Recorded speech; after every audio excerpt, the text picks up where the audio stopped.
논어나 맹자나 뭐 볼 때도 한 구절 읽어도요, 이제 저는 되게 정확히 해석해야 된다는 거 하나랑, 두 번째, 이제 제가 이제 마음 공부를 하고 수행을 하는데 어떻게 써먹을 것인지, 삶 속에서 어떻게 활용할 건지에 대해서 구체적으로 되게 답이 딱 나와야 되는 거예요. 제 속에서 계속 그걸 찾아서 공부를 하다 보니까 이제 그게 한 20년 쌓이니까 이제 다른 분들한테도 좀 말할 게 생기더라고요. 그래서 유튜브를 통해 알리기 시작했는데, 지금 이런 구절을 하나 봐도 이제 좀 감회가 다 새로운 게, 이런 거 하나하나 알아내려고 제가 되게 고민했던 것들이 기억이 나세요. 제 고민 방식은 이제 다 아실 겁니다. 이니에지로 분석하는 거예요. 정확하게 이 사람이 뭔 말했는가 알아내는 게 목적이죠. 제가 그 글을 더 멋지게 포장해도 안 되고, 그걸 또 못 알아줘도 안 되고, 정확하게 이분은 뭔 얘기했는지. 제가 지금 이렇게 얘기하는 게요, 그대로 녹음돼서 이제 자료로 남으니까 요즘은 좋은 시대지만, 분명히 이 당시도 공자님이 뭐라고 한 건데, 현장에서. 그걸 글로 적어놨는데, 그게 한자로 적히다 보니까 여러 해석의 가능성이 생겨가지고, 그거 가지고 많은 분들이 또 힘들어하게 된다는 게요. 지금 보면 참 불필요한 일들이 발생한 거죠. 정확한 녹음 장비만 있었다면 해결됐을 일이. 이 문자로 보니 그 뉘앙스가 좀 달라지거든요. 어디에 초점을 두냐에 따라서. 그래서 어려워진 것뿐이에요. 그래서 고전이 별게 아니라, 그 당시 소크라테스 시대 살았던 사람이라면, 공자님 때 살았던 사람이라면 그냥 말로 들었던 얘기잖아요. 어떻게 해라. 내가 쓴 책을 봐라 이러지 않았잖아요. 그분들 책 쓰신 분들이 아니니까. 내 얘기 좀 들어봐 하고 그냥 말을 한 건데, 그렇게 생각하시면 지금 이렇게 제 얘기 듣고 계실 때 자명한 느낌이 오면, 그 느낌 취하시는, 이게 사실은 더 중요하다는 거죠. 그래서 고전을 보실 때도 그 느낌으로 접근해야 된다는 거죠. 저는 항상 공자님한테 직접 육성으로 듣는 느낌이 날 때까지 분석해 보는 거죠. 지금 제가 번역하는 불경이나 다 그래요. 그 불경 얘기가 그 사람이 지금 살아서 얘기하는 것처럼 느껴질 때까지 제가 연구를 하고 자료도 뒤져보고 다 합니다. 많은 분들이 도를 깨쳤으면 한 방에 알아야지. 그거 다 헛소리고요. 그러게 제일 위험한 발상입니다. 정확한 문헌적 정보나 이런 어디서 이 과거 역사적 자료나 다 연구해야만 우리가 그나마 조금 더 자명해져서 그 뜻을 알아낼 수 있어요. 그러니까 도를 알아내는 거는 한 방에 혹시 알아낼지 몰라도, 과거에 그 도를 어떤 사람이 어떻게 표현했는지는요, 역사적인 사건이기 때문에 그 역사적 상황을 이해해야만 알 수 있다고요. 공자님이 기질까지도 알아야 되고, 되게 그 한 방에 도를 알면 화두 다 풀릴 리가 없어요. 그건 말이 안 되는 소리예요. 뭔 소리냐면, 한 방에 여러분은 참나를 알게 된 거지, 과거 그 참나를 역사 속에서 어떤 조사가 어떻게 표현했고, 그걸 다 알아낸다는 보장이 없어요. 왜냐하면 그런 말 주장하는 분치고 중국 문화를 몰라요. 중국 문화에서 그게 뭘 의미하는지도 몰라요. 오죽하면 그 성철 선사상 연구원에 그 자리가 있으셨던 분인데, 저 대학원 때 동경대에서 불교학 박사 받아서 오셔서 강의하시던 그 교수님이 한국에서 선어록 읽는 거 보면 엉터리가 너무 많다. 전혀 중국말을 알고 보면은 말이 아닌 방향으로 이해하고 있는 게 너무 많아요. 그런데 화두를 깨쳤다고 한단 말이죠. 요거 이제 제 얘기입니다. 그러니까 뭔가 이상하잖아요. 그래서 그분도 의혹을 느끼고 거기에 대해서 연구해서 책도 내고 하신 걸로 알아요. 전공하신 분이니까 그분은 그걸. 그래서 제가 그분한테 수업 때 들은 대표적인 것도, 끽다거 와서 부처가 뭡니까? 끽다거. 요즘 그 조계사 앞에 가면 막 써있죠. 차나 마시고 가라. 차나 마셔라 이거거든요. 마시고 가라는 이제 거는 거기에 붙는 말이니까 차나 마셔라 이거죠. 근데 그 말 뜻이 우리말로 치자면 냉수 먹고 정신 차려 정도의 의미라는 거죠. 근데 이게 우리나라에서 어떤 의미입니까? 차나 한잔 하시게 이런 의미가. 부처가 뭡니까? 차나 마시게. 그럼 차를 마시다 보면 이 차에 집중해서 도를 얻으라는 얘기였구나. 지금 이 순간에 집중하라는 얘기였구나. 이렇게 해석한단 말이죠. 원 뉘앙스는 그게 아니라 부처가 뭡니까? 정신 차려 이놈아 이런 정신 차려 냉수나 먹고 무슨 부처를 찾아. 맛이 완전히 달라지죠. 근데 그게 당시 중국 사람들은 그런 식으로 대화를 한 거예요. 있는 그대로 봤을 때. 그거를 우리가 마음대로 해석하면서 한 방에 도를 깨친다고 추구하시면요. 완전히 이거는 그나마 그래도 크게 어긋나지 않은 케이스입니다. 그래도 그나마 도로 인도해 주니까 차 마시는데 집중해도 도를 얻을 수 있는 거니까 그나마 나은 케이스인데 완전히 멀리 간 케이스도 있겠죠. 이런 식으로 우리가 중국 문화를 이해 못해서 오는. 그래서 저는 선어록이건 뭐건 하나 연구할 때도 다 그 당시 자료 뒤져보고 그 역사적인 주석들을 다 살펴보고 제 양심에서 자명하다는 느낌이 들 때 말씀드리는 거예요. 그래서 그런 작업을 안 거치고 도를 좀 알았다고 함부로 다른 사람들의 주장을 이렇게 내가 다 이해했다고 얘기하는 건 저는 그건 큰 망발이라고 생각하기 때문에 그 사람에 대한 예의가 아니잖아요. 만약에 어떤 사람이 저에 대해서요. 동영상 한 편이나 책 한 편 어느 부분 그것도 되게 왜곡돼서 자기 위주로 본 다음에 나를 다 알았다고 얘기한다면요. 제가 깜짝 놀랄 겁니다. 그건 또 다른 얘기거든요. 그분이 설사 도를 아는 분이라고 해도 나를 아는 건 아니잖아요. 그걸 이렇게 우리가 현상계적인 어떤 이야기를 함부로 쉽게 취급하기가 쉬워요. 자꾸 절대계에만 매몰되다 보면. 두 개를 다 원만하게 한다는 게 제일 어렵고 그게 육바라밀이거든요. 현상계에서 남의 입장을 왜곡시키지 않고 자명하게 잘 남에게 설명해주고 이해해주고 하는 것도 큰 보시고 육바라밀입니다. 그래서 이제 제가 논어를 풀 때도 최대한 공자님이 살아서 얘기하는 것처럼 느껴지시게 자명하게 하려고 노력하고 있다는 거고 그런 식으로 공부하시라는 겁니다. 제 강의를 접하시더라도 미진한 게 있으면 여러분이 꼭 더 보충하셔서 자료도 뒤져보시고 전 궁금하면 공자님 고향도 한번 갔다 오고 이게 올바른 태도예요. 거길 또 보면 느낌이 다르지 않을까요? 아, 이런 곳에 사신 분이라면 이런 마음일 것 같다. 그 동네 사람들 인심을 보니까 공자님 논어가 더 새롭게 와닿는데 다 가능하잖아요. 그걸 무리해서 꼭 여기가 우리가 돋게 쳤으니까 다 알아야 된다. 이런 환상을 품으실 필요가 없습니다. 하나하나 알아갈수록 더 자명해지는 거지. 한 방에 자명함이란 거는 저는 그런 건 없다고 봅니다. 그런 차원에서 논어를 좀 들어주시고요. 2-9 오늘 해볼게요. 그동안 논어를 한동안 못 했었는데 양명학 전승록 많이 했죠. 오늘 논어 한번 맛보시면요. 어리석은 바보와 같은 아내 이런 제목입니다. 공자님은 한 번도 아내는요 이렇게 지적한 적이 없어요. 칭찬만 듣는 제자예요. 그래서 지적 많이 들었겠죠. 뭐 근데 아무튼 논어가 기록될 때쯤에 그 들은 대화들에는 다 아내에 대한 칭찬만 있어요. 아내가 공부가 이미 무르익어버린 거죠. 그래서 공자님 이 수준에 있는 제자는 아내를 하나 칩니다.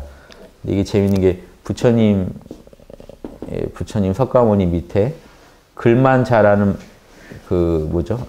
마하가섭은 마음 신종을 얻은 사람이고 심종이라 그래요. 그래서 교종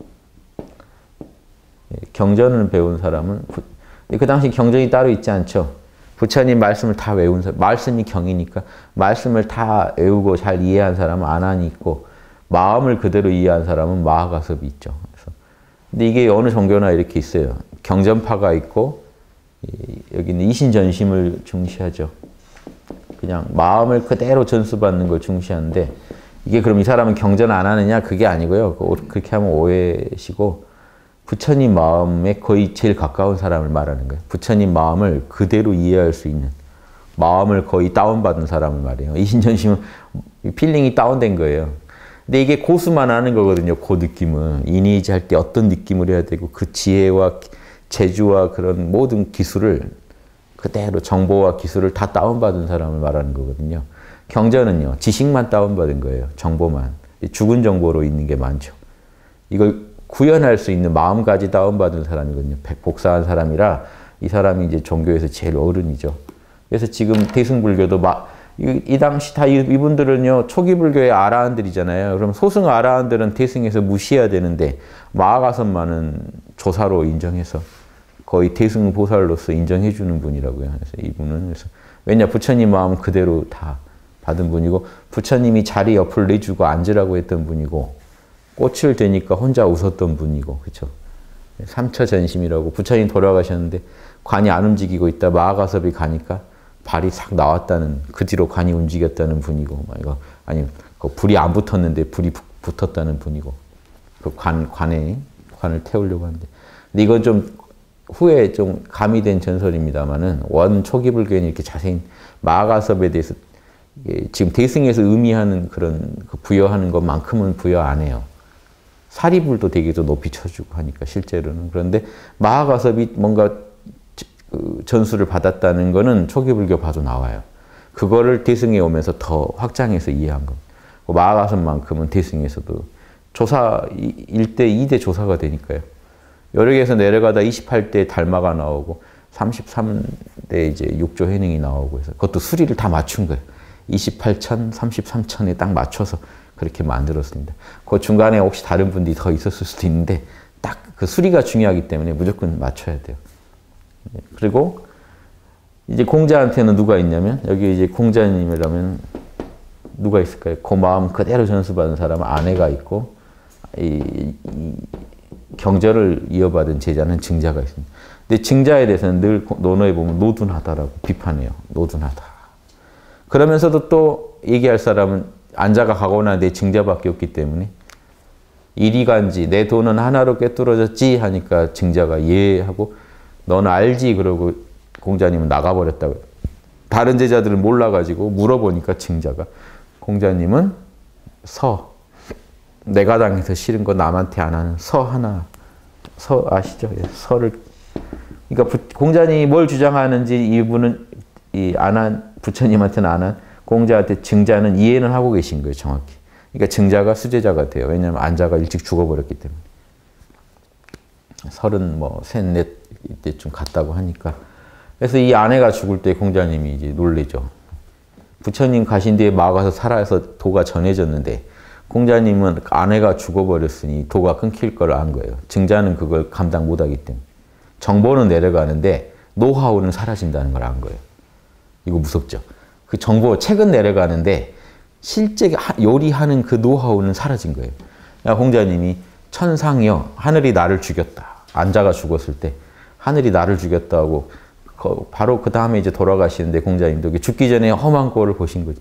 자기 키워놓은 수제자가 죽는 걸 먼저 본 거니까 젊은 나이에 명이 이제 짧았던 분이라 그래서 내 도가 끊어지는구나 할 정도로 만약에 안자가 살아서 내려왔다면 유교는 완전히 다른 모습이 됐을 거예요. 맛이.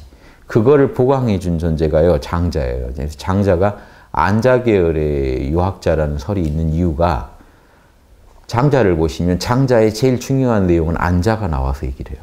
공자랑 문답 중에 안자가 더 뛰어나서 공자가 나중에 배우기까지 하는 막 이런 내용 문답들이 우화가 막 나와요. 그래서 안자 계열에서 뭔가 명상이나 이런 걸 많이 배운 유학자가 노자까지, 노자는 원래 공자님 선생님이니까 노자까지 흡수해버린 어떤 선비가 아닐까라고 보기도 하는 겁니다. 그런 이유가 있어요. 이 안자가 되게 특이한 존재고 중국 도교에서도 안자는 공자님의 대등하게 어떤 뭐죠? 무슨 천종 같은 존재로 쳐져요. 그래서 아무튼 되게 특이한 존재인데 그 30몇 살에 죽어가지고 아무튼 지금까지 아무튼 공자의 최고 수제자로 이렇게 이름 남고 그러니까 그런데 공자님이 늘 안자는 그래도 칭찬만 해주는데 유일하게 뭔가 탁 뭐라고 하면서 결국 칭찬이에요. 근데 끝은 반전인 칭찬인데 공자님이 이렇게 얘기해요. 내가 안자랑 더불어 아내랑 더불어서 온종일 얘기를 나눴는데 하루 종일 얘기했다는 거예요. 안자랑.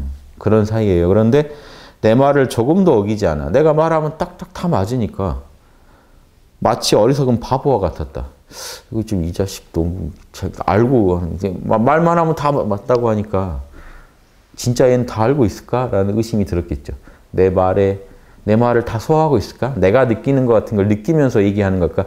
증자가 맞장구 치면 일단 맞장구 쳐줘도 아마 증자한테 노둔하다고 했을 거예요. 너가 뭘 알겠니? 하고 이제 얘기를 하는데 안자는 진짜 아는 것 같단 말이죠. 말을 해보면 그 느낌을 정확히 알고 얘기한단 말이죠. 마치 바보와 같아서. 그런데 물러나서 개인적으로 생활하는 거를 살펴보니 그럼 좀 스토킹을 하신 것 같아요. 개인적으로 어떻게 지내는지를 뒷조사를 해보니까 충분히 내 뜻을 다 드러내고 있다는 거예요. 진짜 그렇게 살고 있다는 거죠. 그러니까 제가 막 육바라밀을 하는데 어떤 분이 막 육바라밀을 실감나게 같이 호응을 해주는 내 말에 다 호응을 해주니까 좋긴 한데 저 사람은 진짜 말만 저러나 근데 뒤에 봤더니 그대로 하고 있더라는 거죠.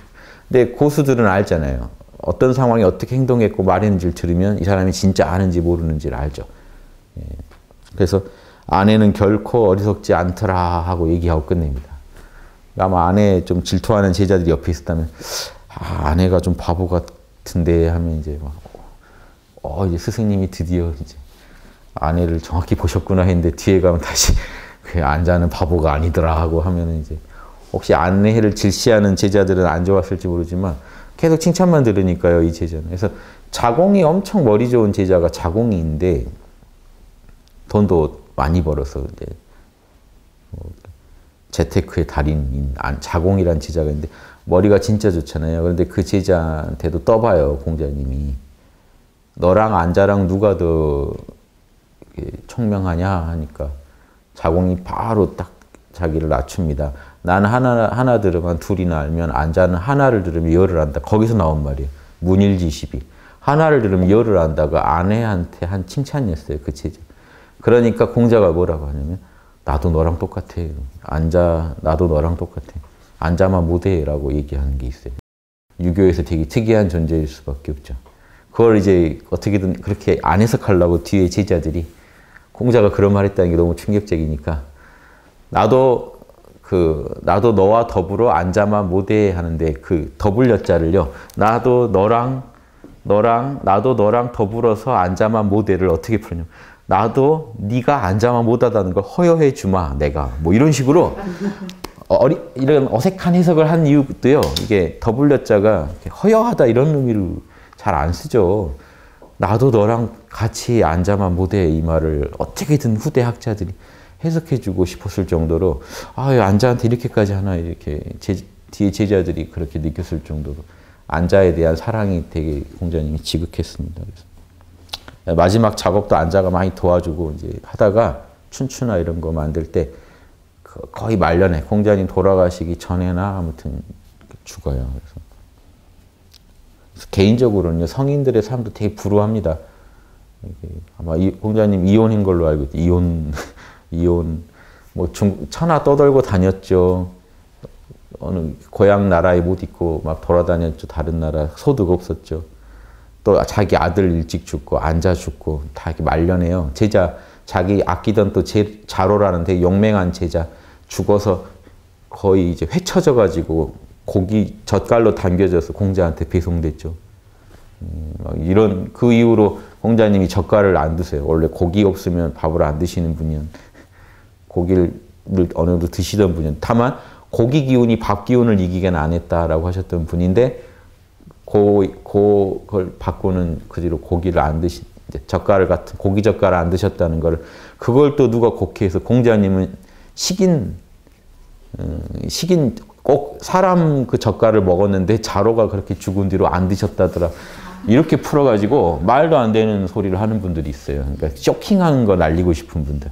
전혀 그게 아니고 그냥 고기로 담근 젓갈을 좋아하시다가 자로가 그렇게 돼가지고 이제 공자님한테 이제 소식이 들려오니까 이제 그 뒤로 안 드셨다는 얘기인데 그런 그래서 이제 중국의 식인 풍습이 있는 건 당연한데 공자님을 자꾸 거기다 엮어서 무리한 해석을 한 거죠. 한자에다가 그냥 그런 것도 있습니다. 예전에 학당에 이런 질문 많이 올라왔어요. 공자님이 사람을 먹었다는데요. 이미 막 기정사실인 것처럼 전혀 논어에 나온 고구절을 가지고 학대 해석해서 그렇게 풀고 있는 이게 다 말이 아니죠. 그래서 안자에 대한 이런 또 공자님의 사랑이 있었다. 그래서 아무튼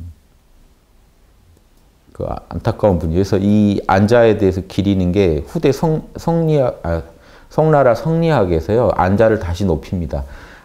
결국 이 증자 계열로 내려온 유학이 되게 한문의 그 경전의 주석에만 신경 쓰고 그런 어떤 정치 경제의 그런 어떤 현실적인 어떤 그 정치의 어떤 이론으로만 쓰이니까요. 이 심종이 사라진 거잖아요. 안자로부터 그 뒤에 누가 이걸 봤냐면 맹자가 그래도 이 심종을 이해했어요. 공자님의 마음을 제일 이해한 게 이제 맹자죠. 그 뒤로. 그래서 그 뒤로 근데 맥이 끊겼어요. 이쪽은. 그러니까 나중에 이 중간에 자사라는 공자님 손자가 또 심종을 알아서 연결해주고. 그래서 공자님 밑에 제일 유명한 분들입니다. 증자, 안자, 자사, 맹자. 요 네 명이 제일 공자님 후대에 제일 공자님 뜻을 밝힌 사람인데 그래도 이 중에 이제 심종들이 한 셋은 있는데 요게 요 뒤로 좀 약해졌어요. 과거 이제 시험의 어떤 교재가 되고 자꾸 이렇게 정치적으로만 활용되고 정치인들의 어떤 무슨 처세술처럼 유교가 쓰이게 되니까 여기 이제 불도가 들어오니까 사람들이 불도에 금방 혹해버리죠.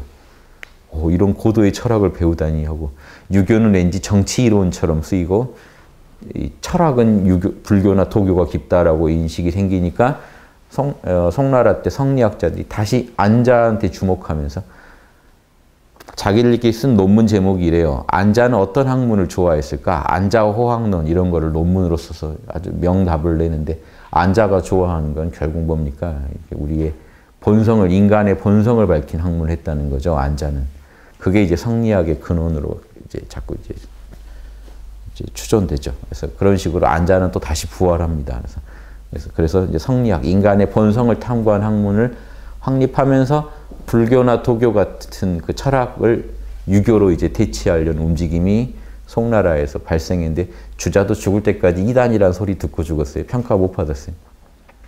근데 누가 인정해 주냐면 동이족인 원나라 있죠. 몽골족이 중국을 먹은 다음에 주자학을 과거 시험 교재로 채택해요. 그 원나라가 주자학을 인정해 주는 바람에 중국에서 이제 주자학이 학문을 통일하게 됩니다. 그게 원나라 때 이제 우리 고려로 그게 흡수가 된 거죠. 원나라 유학 가서 막 과거도 합격하고 하던 그때라 이제 거기서 가져온 겁니다. 그러니까 송나라 때는 주자를요 이단 철학자로 봤어요. 유교에 대한 되게 급진적인 해석을 하는. 그러니까 어느 시대나 그 당대 인정을 잘 못 받아요 철학자. 그래서 저는 그러고 싶지 않더라고요. 어떻게든 죽기 전에 좀 이 양심이 답이다라는 것만이라도 널리 세상에 알려졌으면 인정받는 거 보고 싶어요.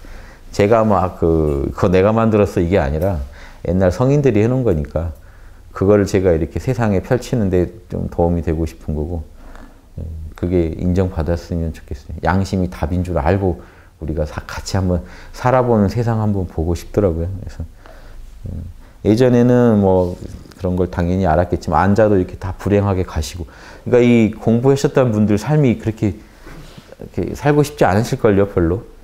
안자 옆집 사람이 이름은 모르지만 되게 잘 살지 않았을까요? 자식 잘 낳고 잘 살다 갔을 수도 있잖아요. 그러니까 역사적인 이렇게 인물들이 보면은 되게 불행한 삶을 많이 살아요. 그런데 그래서 제가 삶은 행복하려고 사는 게 아닌 것 같더라는 거죠. 그러니까 단순한 우리 욕망의 행복이 아니라 양심의 행복이요. 그러니까 의미 있는 삶. 양심이 뿌듯하니까 그런 삶을 살았어요. 안자는요, 돈이 없어서 밥을 막 굶고 며칠씩 굶고 했다고 나오거든요. 한 주먹 밥으로 며칠씩 연명하면서 공부를 했는데 성인이 됐잖아요. 성인급으로 쳐주니까 공자님이 버금갔다고 버금간 성인에서 아성이라고 많이 부르는데요. 맹자나 안자나 아성이라고 불러줘요. 거의 이제 성인급이라고. 그런데 그런 존재가 30대 제대로 못 먹고 아마 그렇게 자라다가 너무 이제 집이 어려워서 요절하신 것 같은데 아무튼 이제 근데 그런 분도 뭐라고 했냐면 즐거움을 고치지 않는 난 너무 행복하다라고 했거든요. 그러니까 이런 행복이 어디서 나온 행복이었습니까? 이게 욕망의 충족에서 오는 행복이 아니거든요. 그런 행복을 우리가 찾아야 돼요. 종교는 그런 행복을 가르쳐 주려고 했죠. 부처님은 그걸 법열이라고 그랬죠. 진리에서 오는 희열. 예, 그런 희열을 느끼자는 거지. 그게 양심이 안 맞으면 진리에서 오는 희열이 오겠습니까? 그래서 그런 우리가 진짜 재밌게 사는 법을 한번 연구하는 거고 세속이 주는 뭐 이런 불행하게 살자가 아니라요. 세속의 삶이 불행해 보이더라도 욕망 차원에서는 양심 차원에서 그걸 넘어가는 큰 행복이 있고 그걸 누리는 삶을 한번 살아보자는 거죠. 그게 에고의 욕망의 충족까지 이어진다면요. 더 행복할 수도 있는 거고요. 그래서 꼭 그 에고는 불행해야 된다 그게 아니고요. 에고의 행복만으로 행복이라고 하지 말자는 겁니다. 양심까지 만족했을 때 진짜 행복이고 삶의 의미가 있는 게 아닌가. 그러니까 우리가 힘들어도 또 하고 하면서 거기서 큰 보람을 느끼는 희열을 맛볼 수 있죠. 만약에 욕망의 행복만 추구한다 그러면 나한테 불행을 줄 만한 일들이 있으면 다 피해버리겠죠. 그걸 정면으로 맞닥뜨려서 이겨내면서 더 큰 성취를 이루려고 안 하겠죠.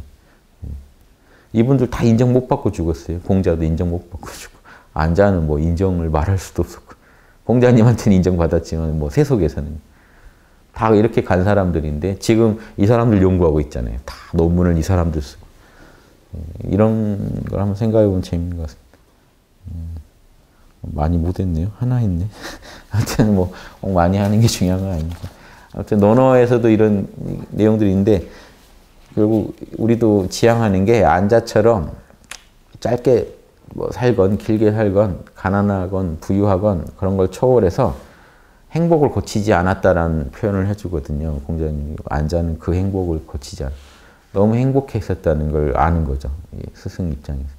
그 행복은 양심의 개발에서 오는 행복이었겠죠. 보세요. 공자님이 이른의 종심소욕 불류구라고 했는데 34세 공자님 경지까지 갈 수도 있다는 거잖아요. 나이가 사실은 그 이른이니 뭐니 해놓은 게요. 공자님도 딱 그 나이에 하신 게 아닐 거고 일반 사람들 나이에 비교해서 그렇게 공부의 경지를 설명해 놓은 거지 사실은 지천명을 20에 할 수도 있고 30에 할 수도 있는 거잖아요. 안자는 진짜 그렇게 했으니까. 이런 것도 생각해 보시면 또 안자라는 분한테서 우리가 좀 영감을 얻어야 할 것도 많이 있는 것 같아요. 일단 생각나는 대로 말씀드렸습니다. 네, 여기까지 하겠습니다.